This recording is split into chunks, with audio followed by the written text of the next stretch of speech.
Well, hi, and welcome back to the Healthy Metal Hippie. Today we are here with The Crown Remains, and I am really excited. They actually were sort of featured on our podcast already, as when Eric Dover was on, he was kind enough to do a little mini review of their debut single, The Cloaked Facade. And so here we are, coming to us today from Belfast. Yeah, excellent. Yeah. Yeah. So, okay, so first of all, I have to say, I think there's a lot of really cool, dark, awesome music coming out of Belfast right now.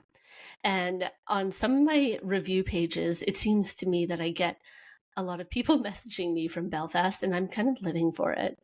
It's very cool. Why do you think that there's so much cool music coming out of Belfast right now? Um, what would I mean, I'd say like the punk and metal scene in Belfast has always been quite like prevalent here. Oh. Yeah, in like recent times, it seems to be there's like a lot of cool bands at the minute. So yeah, we're surrounded by good music. Definitely, there's so much of it, and it's just really cool to see. Honestly, You always say a lot of like ultimate as well. yeah. I love that because you know what? I've been to Belfast once for honestly, it was like I was just there for a day. And so I didn't really get into the scene, but just from my short time there, I'm just being honest, I probably wouldn't have expected that there would be such a punk and metal scene. And now I'm like, okay, I need to go back kind of immediately. yeah.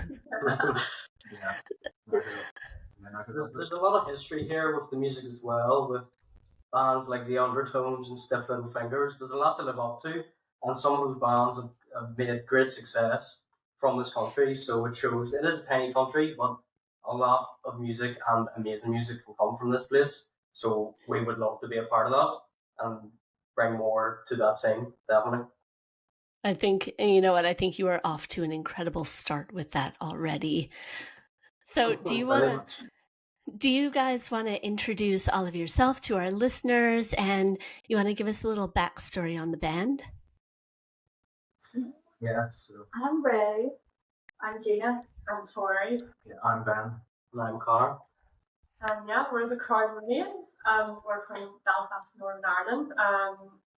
We recently released our debut single, Cloaked Facade, this February. We're currently in the writing process for more music at the minute, writing an EP at the minute. So yeah, and we're just here to have a good time. Right. Yes, absolutely. How long have you been together as a band now? We've been together as a band over 2 years now. Yeah, But CCR's been like a band for quite a bit longer. Yeah. It took a while to like yeah. get everybody in the band. Like initially, I started this whole idea of a band when I was like 14, 15. I'm like 21 now. So it's been a long time coming, but it went through different names, changes, different members for a while before I found these lovely people that we have now. So yeah, it's been a long time coming, but we finally found our footing and we're off to a good start, I hope. Yeah, I think that's the biggest part, right? Is finding your people that kind of they all have this aligned vision with you, so you can all kind of move as a unit forward instead of, kind of being all over the place. And it's worth taking that time to find it. So I'm really happy that you have. Yeah, it's definitely like important that the people that you're with understand your vision, because like I don't think anything's more important than like everybody being on the same path and understanding the direction that the band wants to go in. Because there's a lot of people that have different ways they want to go with a band, and for me, I was looking for people that were really, really dedicated and really wanted to commit their lives to doing this. So yeah, it's difficult because there are a lot of people, do music as a hobby, and again, there's nothing wrong with that, but we really wanted to like go the the extra mile with it, and that's why I'm so happy that I have these guys now, because that's what we all want. We all want the same thing, so that's just amazing. Yes. Oh my gosh. We're pretty. It's true though, because you see like a lot of people kind of doing it as a hobby, and exactly like you say, I'm sitting here like, have you been reading my blog drafts or posted blogs? Because they talk about this. Because I don't think that there's any issue if you just want it to be a hobby, but if you want to grow and really get out there, then you have to have those people that are all in, totally dedicated. You have to do the work, and I'm sure you are learning every day. It's a lot of work, right? I suppose what also helps is that Ray, Gina, Tori, and stuff we all went to like the same college. So Yeah. they're there for a brief period of time. They're all Oh, studying cool. on their music performance. Oh, so cool. I love that. And so then obviously then friendships were built during college, and then you kind of just did you reconnect then after college and go, hey, let's make this a thing? I'd probably say it wasn't after college. I think it was more during college. So it was because before the three of them, sorry, they were like in the class above me because I only joined and they were still part of college. And, right. Trying to figure the lineup, Tori just said to Gina and Ray, hey, do you fancy, joining? And they were like, yeah, okay. And then it's pretty much with me, just, yeah, I'll go with this too. So,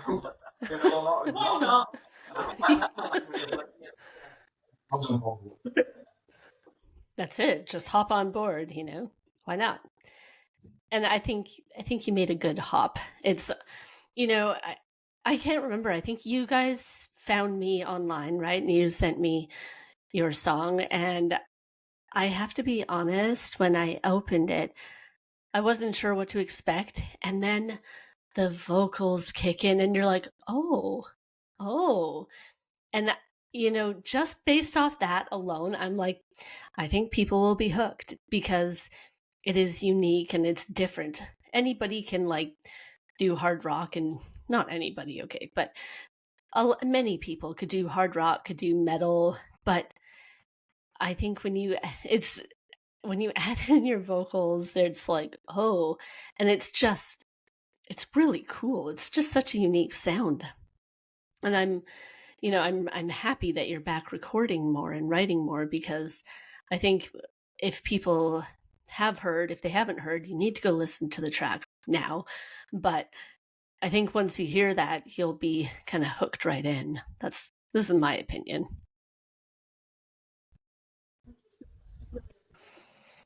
Yeah, I mean, like the vocals, like at the start of the track, it was such a creative decision. We were going to try and tell a story with that song, so I really liked the idea of kind of starting it on this somber note, kind of almost like a ghost telling a story, and then coming back in the end with that similar tone and vocals to kind of wrap it up in a nice little bow. So it was very important that we told that story the whole way through. We used a lot of the way the vocals, the dynamics of the vocals throughout the song, and even the instruments, certain sections are reflecting what's being told in the story. So it's a very, I'm not really sure, but it's a very dynamic song, and it's all time. Yeah, I mean, you can tell it's very well thought out. It's very well put together. And I think, I don't know, sometimes I feel like songs just get slapped together in some ways now. And I mean, in some ways they always have too. But I love seeing songs that just have all these components, and it really makes up something bigger than just a cool track to listen to. Maybe that's just me, but... So you're writing music right now for an EP to be released, yeah? Do you have what are you what path are you taking? Do you have like a theme for it? Is there any kind of concept behind it? Are there more stories being told? I want to go deep on what's all of your music about. Yeah, well, I think in terms of the songs, I think it's been like a free flowing kind of thing. Like we'll write whatever if we just feel like we want it. In a sense, like we'll pull from like all different musical influences that we find interesting. And then we'll just go, should we do this? Yeah, maybe we might do that. And then we'll go, well, maybe that. And maybe we'll go try this instead. Like maybe we'll drop tune and guitar or something like that. And we'll go, oh, that actually works a lot better. I think it's just, whatever ideas we find, we just want to, see whatever that might take. And, again, just have a free flow kind of vibe to whatever we write, really. Yeah. I think that's important too, to be very open to experimentation and trying new things, because otherwise I think you can get stuck in your own little box, right? If you don't. So you want to be outside of the box. That's our goal. Want to be different. Yes, and it's it's really hard to be different now. It's incredibly hard. Very hard. With experimentation, that's why you need to try like some strange things, and you think sometimes this isn't going to work, but you just have to say, give it a go. And sometimes if you give it a go, you can come out with the next big hit. You really don't know. And some of the weirdest things that you could do, you could try on all the instruments, vocals, drums, guitar, it doesn't matter. Whatever you're doing, something will end up working. And usually we find it very quickly. It takes a lot of stress, but we eventually get there. Yeah, it takes a few writing sessions, but hey. Yeah. Well, and even so, maybe then you'd come out with things that you could use in the future for other tracks too, which is, it's always very cool to keep all of that in your bank, right? Yeah. Definitely, because I know for a fact whenever I'm like writing bass lines and what have you, like I'll come up with like these like melody ideas, but then I'll be like, no, I'll store them away, like I'll record them down and I'll keep them like on my phone, like in a big like recording vault, and then I go back. But then I go back and I listen to them like, what did I do again? So. No, but that's so important too, and it's one of the best things you can do is just keep all those little voice notes and then maybe just add to it, I was doing this, but if you've forgotten. But yeah, playing it, it's an amazing way to build up that whole creative bank for yourself. It's very, very good. And then do all of you write the lyrics together, or is it kind of more one of you, or what's your writing process? Yeah. Our songs start with lyrics, which I know maybe it seems a bit strange because I know a lot of bands don't do that, but it works for us, so, but typically our songs do start with lyrics, and normally it'll be something that like I'll just be sitting, I'll just get like a wave of inspiration will just hit me, and normally it's like it just hits me and I have the song done really quickly, or there's times where it's like little pieces come in here and there, but typically I'll write lyrics and then come up with a melody like to sing to, and then me and Ray will work on that together and like develop lyrics more, and then we'll take it to these guys and then we'll just kind of go from there, like guitars and bass drums, and just build on that. So yeah, normally it is lyrics that start our writing process, which, like I said, I feel is a bit unconventional, but hey, it works for us. The Cloaked Facade, you kind of had an idea of the melody as well. Yeah. Yeah. Oh, that's good. It's interesting though, because I think you're right. A lot of people will start with music like, oh, hey, I got this great riff, and then they'll kind of throw some lyrics over top, even working lyrics. But I don't think you're too out of the norm, because I think there are a lot of different bands, different artists that'll start with lyrics. I know personally, when I come up with little things, it's always lyrics first. And I think I guess now here's my next question is, when you're listening to music, Do you connect with the music or do you connect with the lyrics more?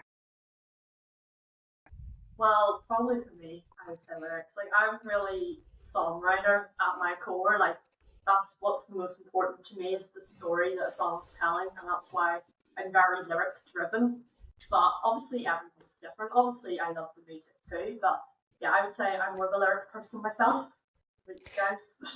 I mean, for me, I feel like I'm just a mixture. Like, I'm pretty sure whenever I listen to a song initially, it's always, instruments first. Like, oh, well, that's an interesting key there, and oh, that's a nice little guitar line there. Oh, I feel that shuffle beat on the drums. Like, I'm more instrumental first, but then I'll re-listen to it, and then I'll read the lyrics, and I go, oh, because like I my whole thing, they all bleed into one another for myself, so they do. Yeah. But if there's a song I've listened to and I don't really relate to the lyrics, but like I still like the instrumental, that's fine. But it's definitely not as special to me. Or it's the songs I relate to. Yeah, I totally I think it's for me too. I think I probably notice the lyrics the most, and I probably connect there the most. And most I can overlook lyrics sometimes if I don't connect with them or I just don't like them. But I definitely have times where I go, oh no, this is just too awful. And I'll dismiss the whole song based on lyrics sometimes. I'm quite savage like that. But then again, you get me with like a really good beat and then I'm stuck forever. Like, As well, sometimes whenever you're writing a song, a lot of the instrumentation can branch from the lyrics. So as Tori was saying, she usually brings the lyrics to us and we listen to it. And like even with the Cloaked Facade, we got the guitars down, the bass down, and whenever it comes to the drums, listening to the lyrics, you want to kind of match the vibe with it, and a lot of it can branch from there. And it can be an easy enough process sometimes. What we've had in my experience, I think listening to lyrics and finding drum beats or guitar parts or whatever it is, it's really easy to kind of come up with something fairly quickly on the spot just to work off. Yeah. As well, whenever I would listen to music as well, I wouldn't dwell a lot on the lyrics, but sometimes they can really stand out for a lot of songs, and you can connect the songs a lot more if you connect to the lyrics. Sometimes you could love a song just for the music, like, oh, it's brilliant music, sounds class, but I'm not a fan of the lyrics. But if you like both of them, that's how you can tell, yeah, that's a good song. I like that one there. Yeah. Oh, yeah. I definitely agree with that. Is there going to be a sort of theme on this EP that you're going to put out? Well, like I say, Cloaked Facade, the story of that song is very much about empowerment and like rising back up after you've been beaten down and, rising from the ashes, as it were. And that's kind of the story of that song. And the other two songs that we've been working on, they're sort of similar in that vein, I would say, but slightly different. So it's I would say it's like a story. It's more like, because our band is all about getting back up when you've been beaten down. That's what our name means. It's meant to mean the crown remains. After everything you went through, you get back up and your crown remains. That's kind of the whole theme. So with this being like our debut EP, we really wanted like to put across that message into the songs that we're writing. So yeah, but like every song's different. They all have different aspects to them, but I'd say that's like the core value running through all the songs is taking back your own power, as it were.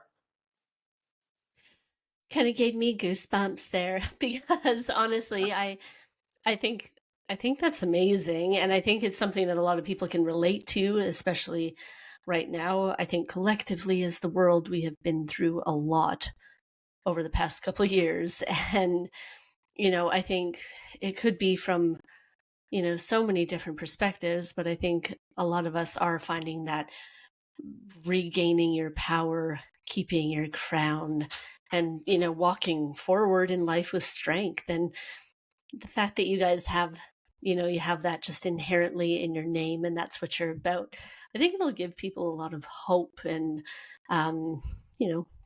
hope for the future and really power behind them again. Everybody needs that.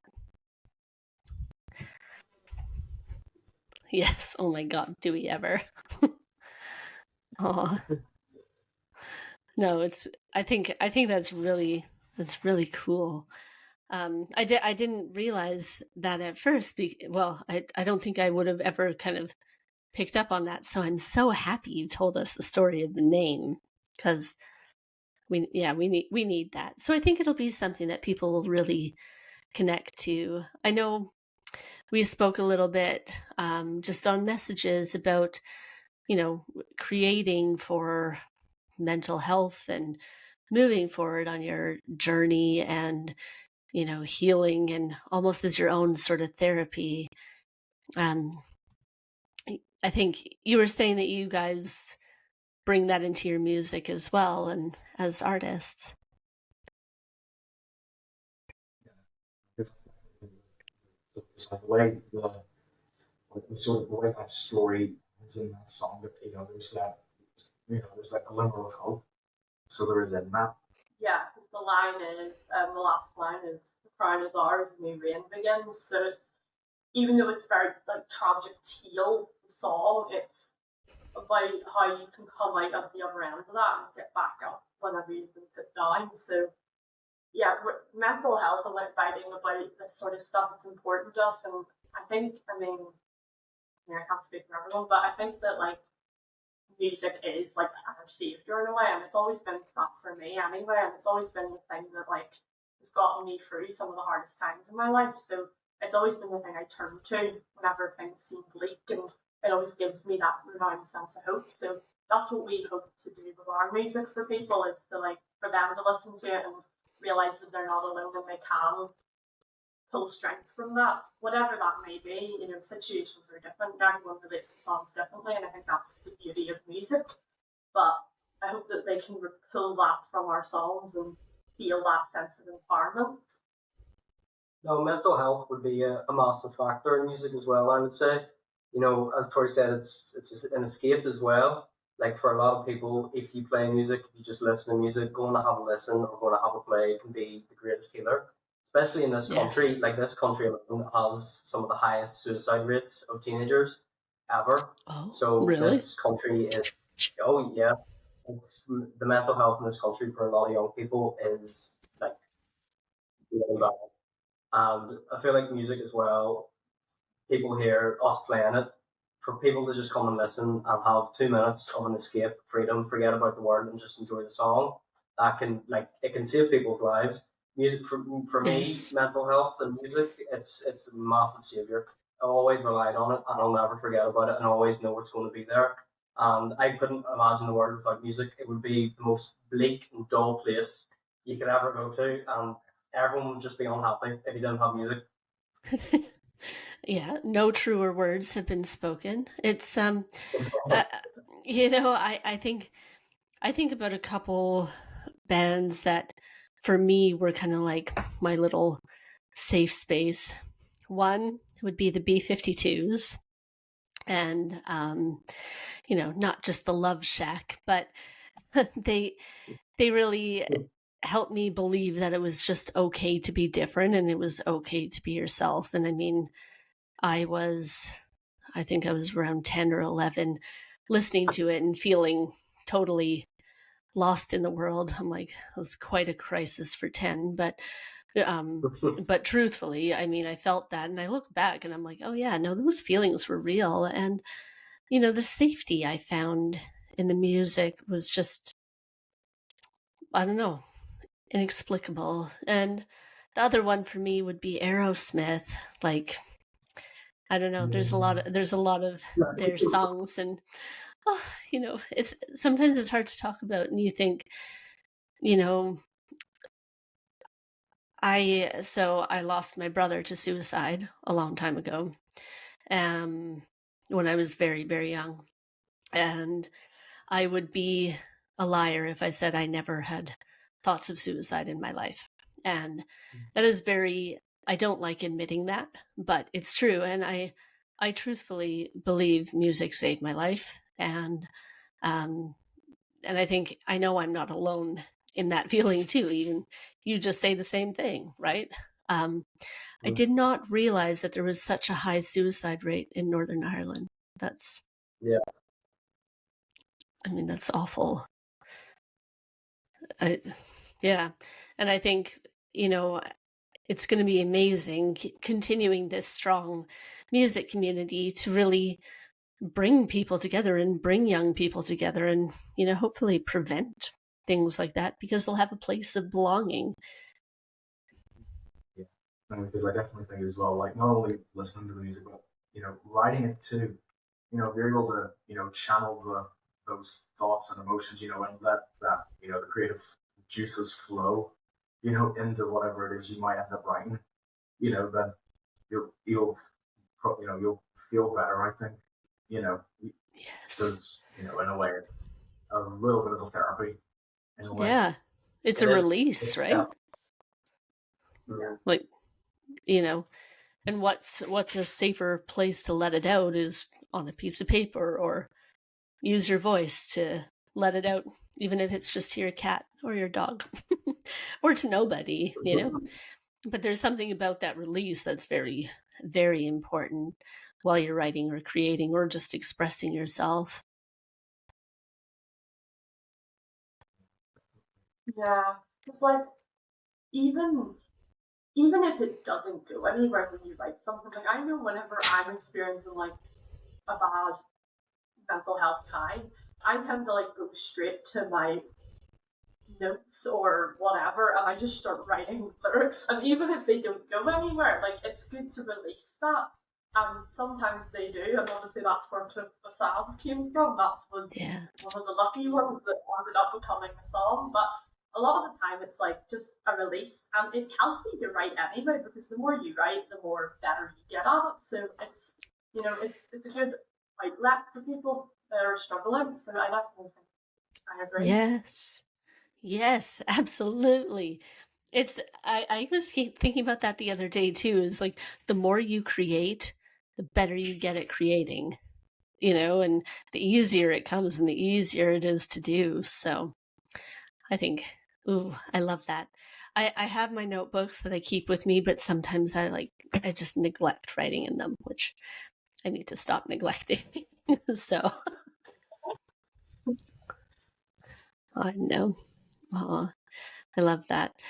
So when you think about some of your influences, what artists have made a big impact on each of you individually or as a band? I'd love to know.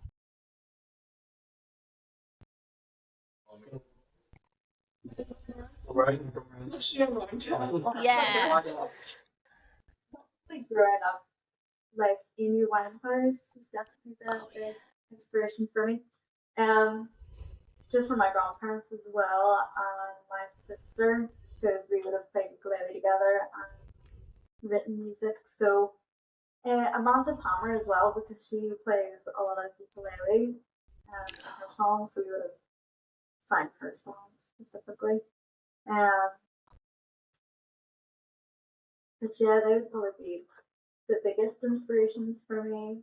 And they have really good lyrics too that are. Yeah. Oh, I love it. For me, it would have probably been T-Rex or the New York Dolls. Yes. Something about their sound. I don't know if it's just me, but every time I listen to the music on a record player, it's like I'd go into a trance and feel like I'm in the 70s or lived in that time myself. I don't know why. Yes. It's a weird thing. No, I think it's an amazing thing. And also yes, I love that garage, grungy, just dirty rock and roll sound. Oh, so good. I love it. I love it. I have bands that influence me, but I'll try and pick a few. I would say bands like Hailstorm and Prereckless. A lot of those female bands obviously influenced me a lot. Joan Jett's big influence of mine. And then bands like Iron Maiden, Zeppelin, Black Sabbath, all the classic Judas Priest, anything that's just really rock and roll. Oh, I love that. Yeah, but then I think for me, like the big one that got me like really into the music was Queen. Freddie Mercury on here now. Yes. But it was honestly, I've been listening to their music and I enjoyed it, but I hadn't exactly like planned on playing music as it were. Like I was a music listener, not a music player. But then obviously I saw the Bohemian Rhapsody film whenever it came out. I was 16, and whenever it came to the scene and they were writing Another One Bites the Dust and John Deacon playing, the bass line, and seeing the prop. That's when sitting in the cinema seat, I was just like, that's what I want to do. That was my eureka moment. And then just over the years, just following more and more, like the Zeppelin, Guns N' Roses, then obviously most recently Iron Maiden. But for me, it's very hard. But Queen is my number one, and always will be. Oh, I love it. I think for me, music's always been in my family for years, ever since I was born.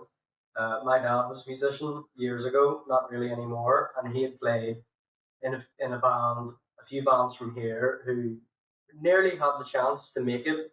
They had played in festivals and opened for like Slipknot whenever they were tiny and System of a Down. And like hearing the stories that he made over the years, it's I kind of look at it in awe, going, really? I don't believe half of it until he shows the photos, and it's like, wow. So I would say my biggest inspiration will probably be my dad, because of things that he's done and things he could have done, which I hope to maybe one day pass the torch, or not pass the torch, to catch the torch. Yeah. Go on, hopefully maybe have a footprint. But sound wise, I love like Foo Fighters, Queens of the Stone Age. There's so many, Royal Blood, a lot of big drummers like Neil Peart. I could watch Neil Peart for about 3 hours and not get bored, and I'd be in a trance. I could use him as a drug to get high on. Like it's amazing. But yeah, that's it though. Yeah. Oh, so cool.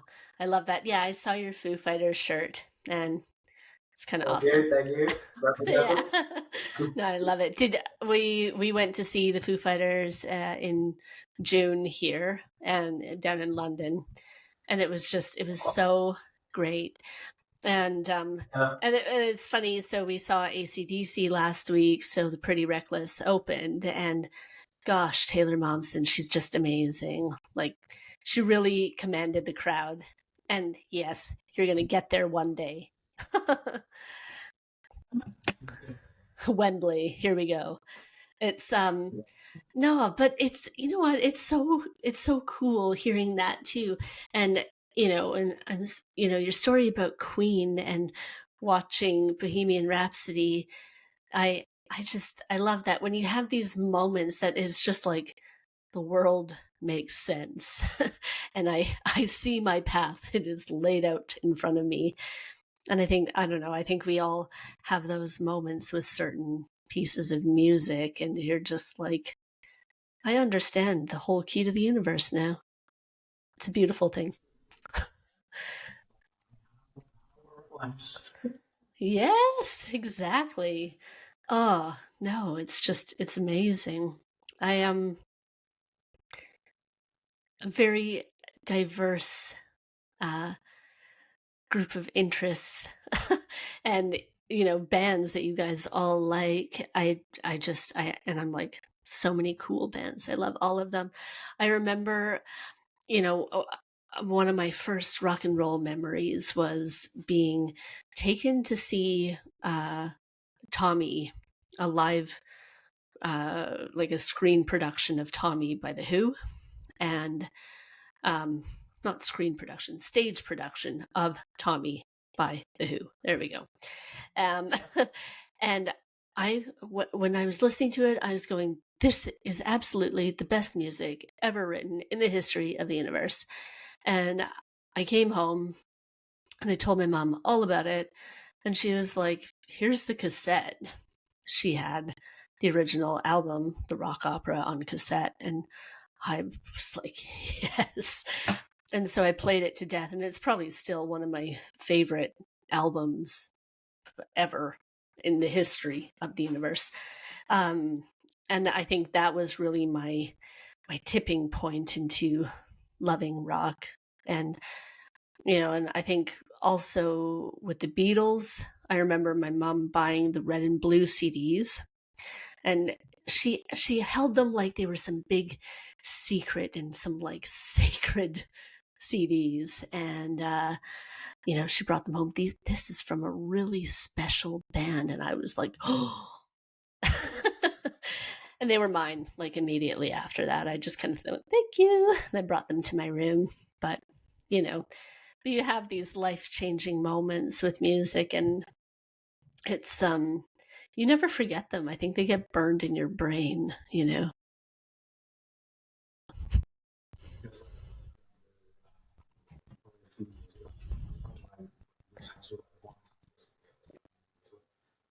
Went upstairs and we just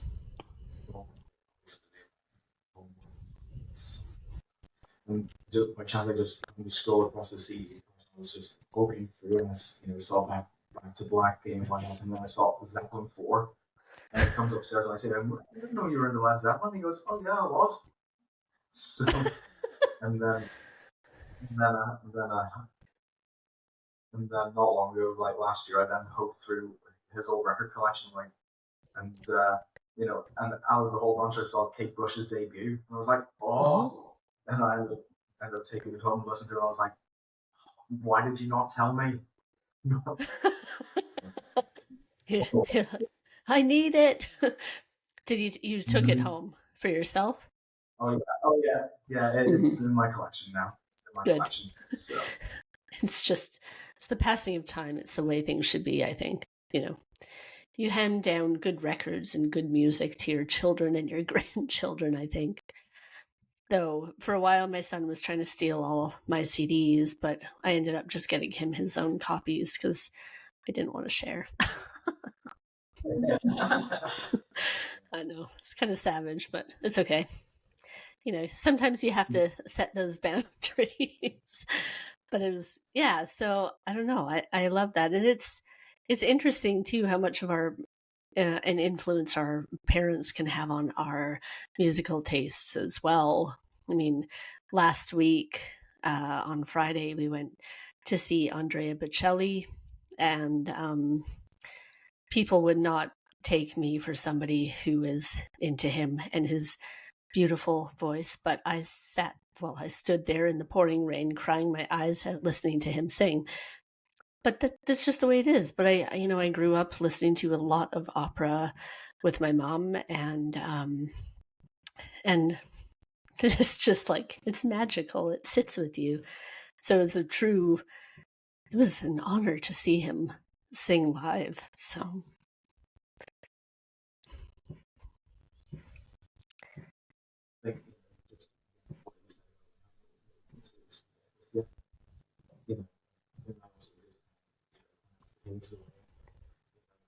What you ever want to do with music, you have the key moments, and then no matter what, the memories will then come back, and everything ties in again. It's like maybe it was always meant to be.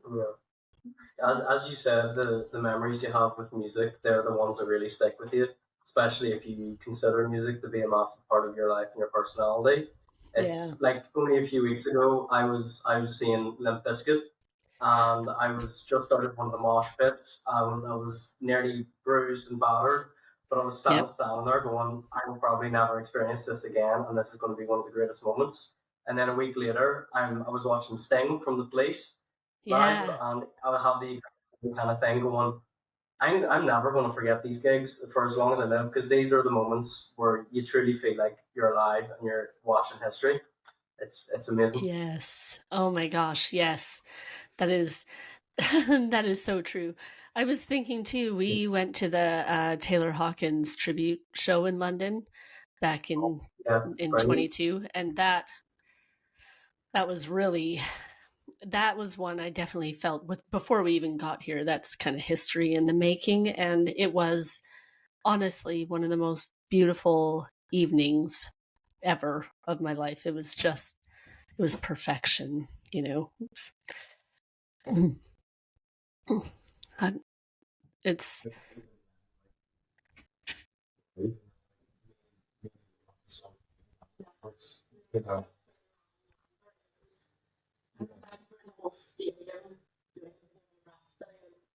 around and all the lights, and I was like, this is like top 10 moment. This is amazing. Like just the sound of everyone. And like I was like, what is going on right now? This is actually insane. But yeah, definitely experience. I know. Oh my gosh. And I always think, you know, and I talk about it a lot, but it's that community, right? Where everybody comes together for the love of a band or the love of a piece of music. And, you know, everybody is friends there. You have, you know, just take Wembley, you have whatever, 90,000 of your closest friends, and they're all in one place, and you just all love each other. And it makes me so happy. You just don't see things like that. Yeah. And maybe that's the reminder, is that you're not alone, you know, and especially when you're in a fandom, or you're in an arena or in a stadium, even a tiny club, when you're all loving the same artists and being brought together for the same reason. So you're recording right now, and when do you think we'll get to hear the next track? Well, you know, maybe by the end of the year? Yes, definitely. But yeah, we're hoping to record really soon, I hope, provided circumstances. But yeah, like I said, we're in the process of writing at the minute as well. We actually just had a writing session on Sunday, so we're nearly done with that track that we're writing at the minute. I mean, I guess just like maybe literally like a few weeks to record. Yeah, a few weeks or maybe a couple of months or so. Yeah. Yeah. Fingers crossed. And we're trying to, like, you know, get ready to play more gigs as well soon. So, you know, what to do. Do you have any things booked right now that people could come see you at? Not as of yet, but watch that space.